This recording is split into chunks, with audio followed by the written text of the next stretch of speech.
Newspeak was the official language of Oceania and had been devised to meet the ideological needs of INGSOC, or English socialism. In the year 1984 there was not as yet anyone who used Newspeak as his sole means of communication, either in speech or writing. The leading articles in the Times were written in it, but this was a tour de force which could only be carried out by a specialist. It was expected that Newspeak would have finally superseded Old Speak, or Standard English, as we should call it, by about the year 2050. Meanwhile it gained ground steadily, all party members tending to use Newspeak words and grammatical constructions more and more in their everyday speech. The version in use in 1984, and embodied in the 9th and 10th editions of the Newspeak dictionary, was a provisional one, and contained many superfluous words and archaic formations which were due to be suppressed later. It is with the final, perfected version, as embodied in the 11th edition of the dictionary, that we are concerned here. The purpose of Newspeak was not only to provide a medium of expression for the worldview and mental habits proper to the devotees of INGSOC, but to make all other modes of thought impossible. It was intended that when Newspeak had been adopted once and for all and Old Speak forgotten, a heretical thought, that is, a thought diverging from the principles of INGSOC, should be literally unthinkable, at least so far as thought is dependent on words. Its vocabulary was so constructed as to give exact and often very subtle expression to every meaning that a party member could properly wish to express, while excluding all other meanings and also the possibility of arriving at them by indirect methods. This was done partly by the invention of new words, but chiefly by eliminating undesirable words and by stripping such words as remained of unorthodox meanings, and so far as possible of all secondary meanings whatever. To give a single example, the word free still existed in Newspeak, but it could only be used in such statements as this dog is free from lice or this field is free from weeds. It could not be used in its old sense of politically free or intellectually free, since political and intellectual freedom no longer existed even as concepts, and were therefore of necessity nameless. Quite apart from the suppression of definitely heretical words, reduction of vocabulary was regarded as an end in itself, and no word that could be dispensed with was allowed to survive. Newspeak was designed not to extend but to diminish the range of thought, and this purpose was indirectly assisted by cutting the choice of words down to a minimum. Newspeak was founded on the English language as we now know it, though many Newspeak sentences, even when not containing newly created words, would be barely intelligible to an English speaker of our own day. Newspeak words were divided into 3 distinct classes, known as the A vocabulary, the B vocabulary, also called compound words, and the C vocabulary. It will be simpler to discuss each class separately, but the grammatical peculiarities of the language can be dealt with in the section devoted to the A vocabulary, since the same rules held good for all 3 categories. The A vocabulary. The A vocabulary consisted of the words needed for the business of everyday life, for such things as eating, drinking, working, putting on one's clothes, going up and down stairs, riding in vehicles, gardening, cooking, and the like. It was composed almost entirely of words that we already possess, words like hit, run, dog, tree, sugar, house, field, but in comparison with the present-day English vocabulary their number was extremely small, while their meanings were far more rigidly defined. All ambiguities and shades of meaning had been purged out of them. So far as it could be achieved, a Newspeak word of this class was simply a staccato sound expressing one clearly understood concept. It would have been quite impossible to use the A vocabulary for literary purposes or for political or philosophical discussion. It was intended only to express simple, purposive thoughts, usually involving concrete objects or physical actions. The grammar of Newspeak had 2 outstanding peculiarities. The first of these was an almost complete interchangeability between different parts of speech. Any word in the language, in principle this applied even to very abstract words such as if or when, could be used either as verb, noun, adjective, or adverb. Between the verb and the noun form, when they were of the same root, there was never any variation, this rule of itself involving the destruction of many archaic forms. The word thought, for example, did not exist in Newspeak. Its place was taken by think, which did duty for both noun and verb. No etymological principle was followed here. In some cases it was the original noun that was chosen for retention, in other cases the verb. Even where a noun and verb of kindred meaning were not etymologically connected, one or other of them was frequently suppressed. There was, for example, no such word as cut, its meaning being sufficiently covered by the noun-verb knife. Adjectives were formed by adding the suffix "full" to the noun-verb, and adverbs by adding "wise." Thus, for example, speedful meant rapid and speedwise meant quickly. Certain of our present-day adjectives, such as good, strong, big, black, soft, were retained, but their total number was very small. There was little need for them, since almost any adjectival meaning could be arrived at by adding "full" to a noun-verb. None of the now existing adverbs was retained, except for a very few already ending in "wise." The wise termination was invariable. The word well, for example, was replaced by goodwise. In addition, any word, this again applied in principle to every word in the language, could be negatived by adding the affix un-, or could be strengthened by the affix plus dash, or, for still greater emphasis, double plus. Thus, for example, uncold meant warm, while plus cold and double plus cold meant, respectively, very cold and superlatively cold. It was also possible, as in present-day English, to modify the meaning of almost any word by prepositional affixes such as anti-dash, post-dash, up-dash, down-dash, etc. By such methods it was found possible to bring about an enormous diminution of vocabulary. Given, for instance, the word good, there was no need for such a word as bad, since the required meaning was equally well, indeed, better expressed by ungood.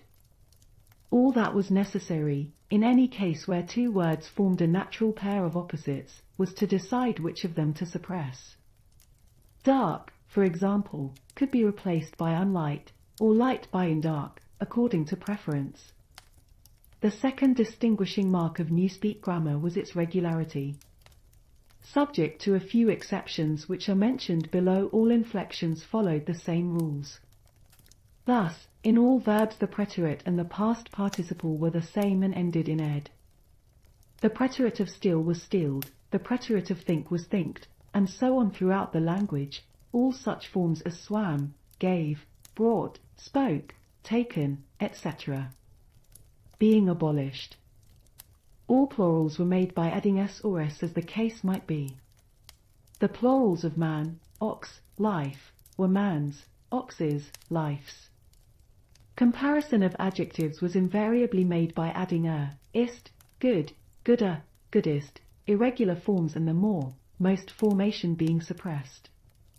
The only classes of words that were still allowed to inflect irregularly were the pronouns, the relatives, the demonstrative adjectives, and the auxiliary verbs.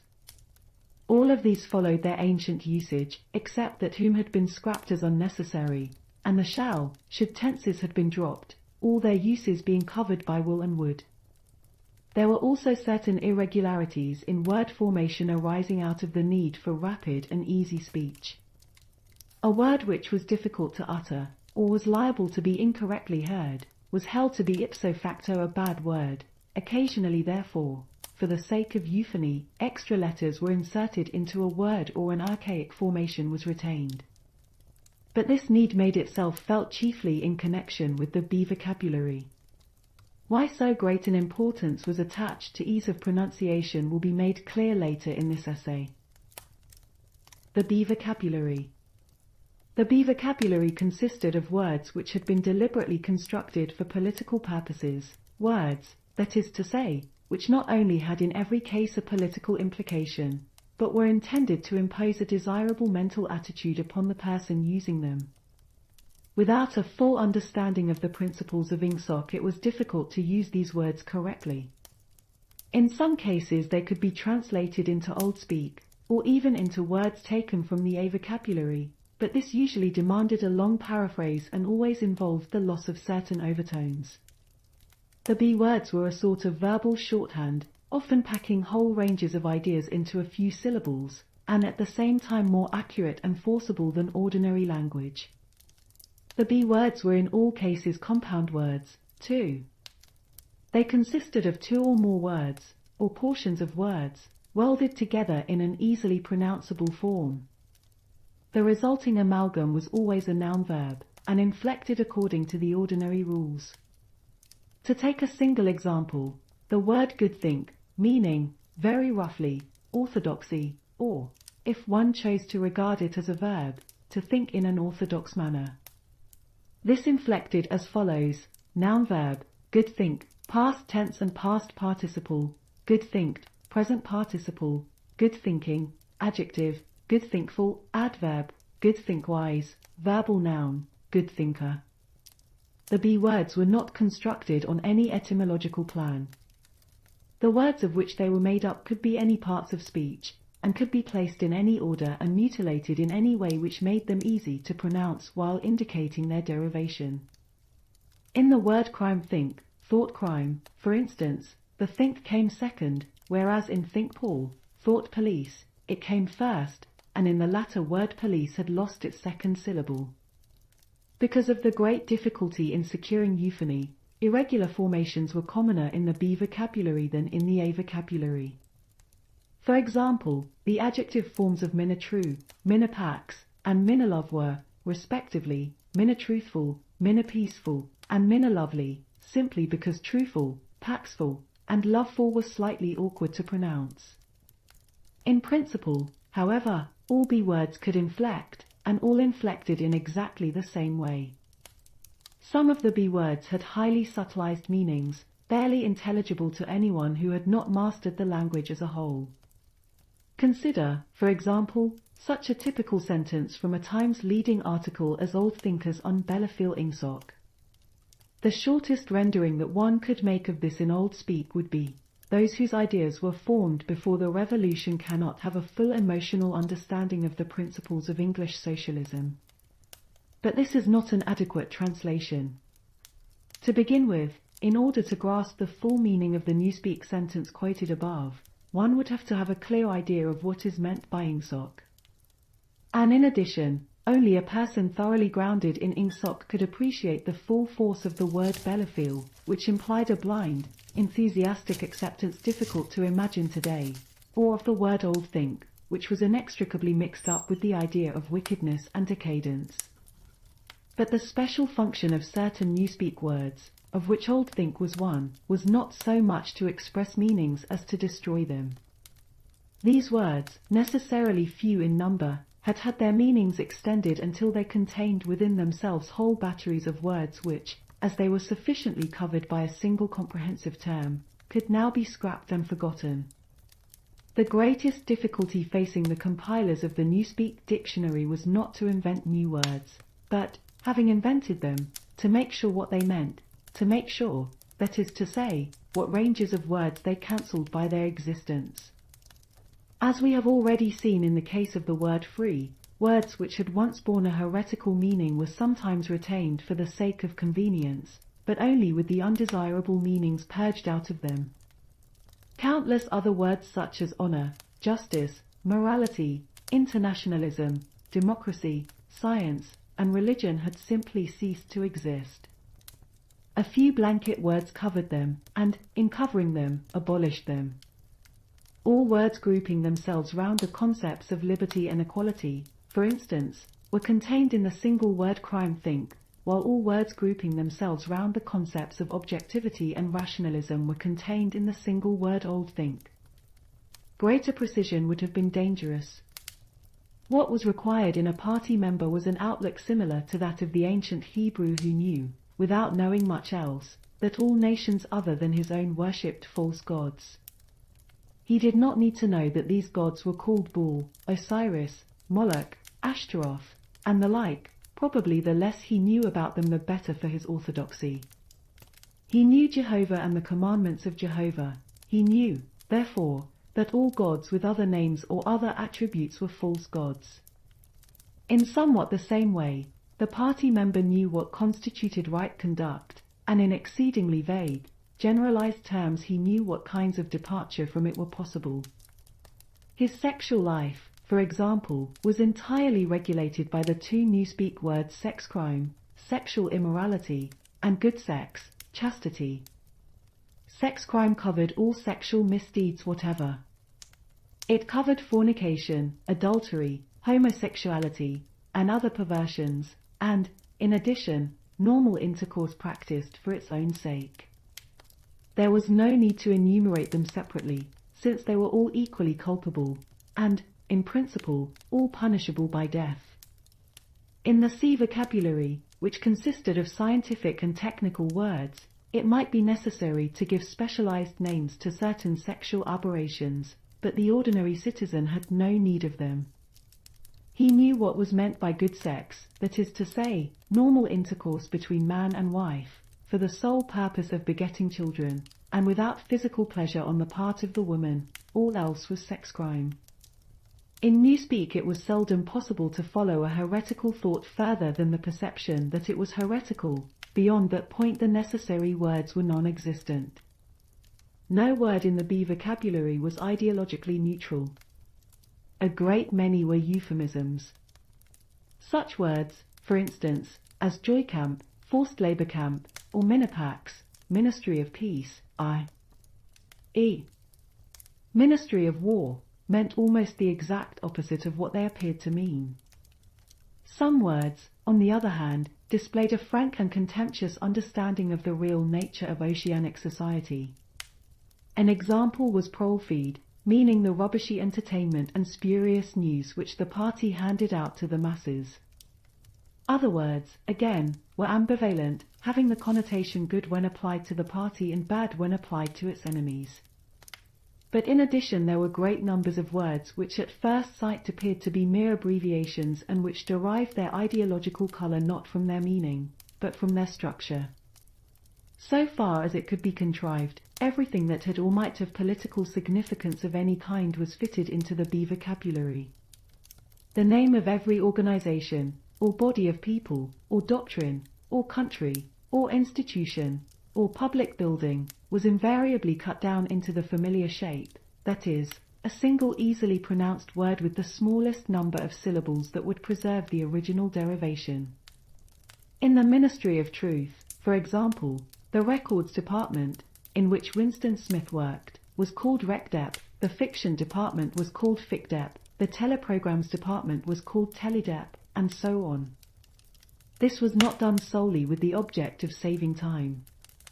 Even in the early decades of the 20th century, telescoped words and phrases had been one of the characteristic features of political language, and it had been noticed that the tendency to use abbreviations of this kind was most marked in totalitarian countries and totalitarian organizations. Examples were such words as Nazi, Gestapo, Comintern, Imprecaur, Agitprop. In the beginning the practice had been adopted as it were instinctively, but in Newspeak it was used with a conscious purpose. It was perceived that in thus abbreviating a name one narrowed and subtly altered its meaning, by cutting out most of the associations that would otherwise cling to it. The words Communist International, for instance, call up a composite picture of universal human brotherhood, red flags, barricades, Karl Marx, and the Paris Commune. The word Comintern, on the other hand, suggests merely a tightly knit organization and a well-defined body of doctrine. It refers to something almost as easily recognized, and as limited in purpose, as a chair or a table. Comintern is a word that can be uttered almost without taking thought, whereas Communist International is a phrase over which one is obliged to linger at least momentarily. In the same way, the associations called up by a word like Minitru are fewer and more controllable than those called up by Ministry of Truth. This accounted not only for the habit of abbreviating whenever possible, but also for the almost exaggerated care that was taken to make every word easily pronounceable. In Newspeak, euphony outweighed every consideration other than exactitude of meaning. Regularity of grammar was always sacrificed to it when it seemed necessary. And rightly so, since what was required, above all for political purposes, was short, clipped words of unmistakable meaning which could be uttered rapidly and which roused the minimum of echoes in the speaker's mind. The words of the B vocabulary even gained in force from the fact that nearly all of them were very much alike.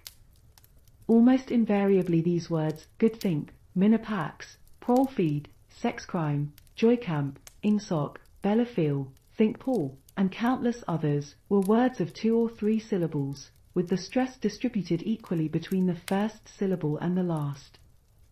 The use of them encouraged a gabbling style of speech, at once staccato and monotonous. And this was exactly what was aimed at. The intention was to make speech, and especially speech on any subject not ideologically neutral, as nearly as possible independent of consciousness. For the purposes of everyday life it was no doubt necessary, or sometimes necessary, to reflect before speaking, but a party member called upon to make a political or ethical judgment should be able to spray forth the correct opinions as automatically as a machine gun spraying forth bullets. His training fitted him to do this, the language gave him an almost foolproof instrument, and the texture of the words, with their harsh sound and a certain willful ugliness which was in accord with the spirit of ingsoc, assisted the process still further. So did the fact of having very few words to choose from. Relative to our own, the Newspeak vocabulary was tiny, and new ways of reducing it were constantly being devised. Newspeak, indeed, differed from most all other languages in that its vocabulary grew smaller instead of larger every year. Each reduction was a gain, since the smaller the area of choice, the smaller the temptation to take thought. Ultimately it was hoped to make articulate speech issue from the larynx without involving the higher brain centers at all. This aim was frankly admitted in the Newspeak word duckspeak, meaning to quack like a duck. Like various other words in the B vocabulary, duckspeak was ambivalent in meaning. Provided that the opinions which were quacked out were orthodox ones, it implied nothing but praise, and when the Times referred to one of the orators of the party as a double-plus good duck speaker it was paying a warm and valued compliment. The C vocabulary. The C vocabulary was supplementary to the others and consisted entirely of scientific and technical terms. These resembled the scientific terms in use today, and were constructed from the same roots, but the usual care was taken to define them rigidly and strip them of undesirable meanings. They followed the same grammatical rules as the words in the other 2 vocabularies. Very few of the C words had any currency either in everyday speech or in political speech. Any scientific worker or technician could find all the words he needed in the list devoted to his own speciality, but he seldom had more than a smattering of the words occurring in the other lists. Only a very few words were common to all lists, and there was no vocabulary expressing the function of science as a habit of mind, or a method of thought, irrespective of its particular branches. There was, indeed, no word for science, any meaning that it could possibly bear being already sufficiently covered by the word ingsoc. From the foregoing account it will be seen that in Newspeak the expression of unorthodox opinions, above a very low level, was well nigh impossible. It was of course possible to utter heresies of a very crude kind, a species of blasphemy. It would have been possible, for example, to say Big Brother is ungood. But this statement, which to an orthodox ear merely conveyed a self-evident absurdity, could not have been sustained by reasoned argument, because the necessary words were not available. Ideas inimical to ingsoc could only be entertained in a vague wordless form, and could only be named in very broad terms which lumped together and condemned whole groups of heresies without defining them in doing so. One could, in fact, only use Newspeak for unorthodox purposes by illegitimately translating some of the words back into Old Speak. For example, all mans are equal was a possible Newspeak sentence, but only in the same sense in which all men are red-haired is a possible Old Speak sentence. It did not contain a grammatical error, but it expressed a palpable untruth, i.e. that all men are of equal size, weight, or strength. The concept of political equality no longer existed, and this secondary meaning had accordingly been purged out of the word equal. In 1984, when Old Speak was still the normal means of communication, the danger theoretically existed that in using Newspeak words one might remember their original meanings.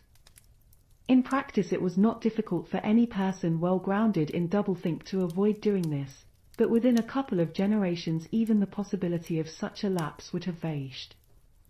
A person growing up with Newspeak as his sole language would no more know that equal had once had the secondary meaning of politically equal, or that free had once meant intellectually free, than, for instance, a person who had never heard of chess would be aware of the secondary meanings attaching to queen and rook.